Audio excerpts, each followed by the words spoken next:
તો નજર કરીએ અમદાવાદ ઉપર તો કોલકાતામાં બનેલી બનાવ પછી એમસી સફાળું જાગ્યું છે કે જ્યાં એમસીની સંચાલિત હોસ્પિટલની વિઝિટર પોલિસી કાર્યરત કરશે કે જ્યાં પોલિસી કાર્યરત કરાશે ત્યારે બતાવવા આવેલ દર્દીઓની સાથે એક જ વ્યક્તિ કરી શકશે કે જ્યાં એડમિટ દર્દી સાથે રહેનારને 2 પાસ આપવામાં આવશે ત્યારે મુલાકાતીઓને ફરજિયાત 4 થી 6 માં જ મળવાનું રહેશે।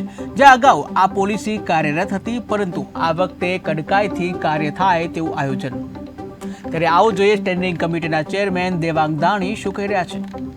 અમદાવાદ મહાનગરપાલિકા શારદાબેન હોસ્પિટલ, એલજી હોસ્પિટલ, નગરી હોસ્પિટલ અને એસસીબી હોસ્પિટલ અનેક દર્દીઓ છે અથવા નગરજનો આ હોસ્પિટલમાં સારવાર અર્થે આવતા હોય છે।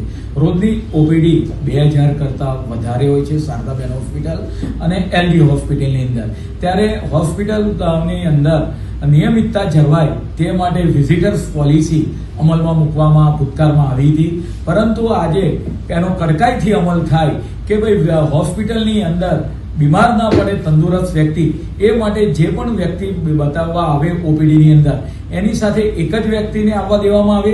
તદ ઉપરાંત જે વ્યક્તિ ઓપરેશન માટે એડમિટ થયેલા હોય અથવા તો બીજા કોઈ રોગ માટે એડમિટ થયેલા હોય ત્યારે એને પાસ આપવામાં આવે અને એની ખબર કાઢવા માટે જે પણ વ્યક્તિ આવે જે રીતે પ્રાઇવેટની અંદર સમયગાળો નિશ્ચિત હોય છે એ જ રીતે એના 4 થી 6 ના સમયગાળા દરમિયાન એની ખબર કાઢવા માટે આવે એ રીતે આપણે વાત કરીએ વિઝિટર્સ પોલિસીનો કડકાઈથી અમલ કરવા માટેની સૂચના આપવામાં આવી છે। અમદાવાદ મહાનગરપાલિકા સંચાલિત શારદાબેન હોસ્પિટલ, એલજી હોસ્પિટલ, નગરી હોસ્પિટલ અને એસસીબી હોસ્પિટલ અનેક દર્દીઓ છે।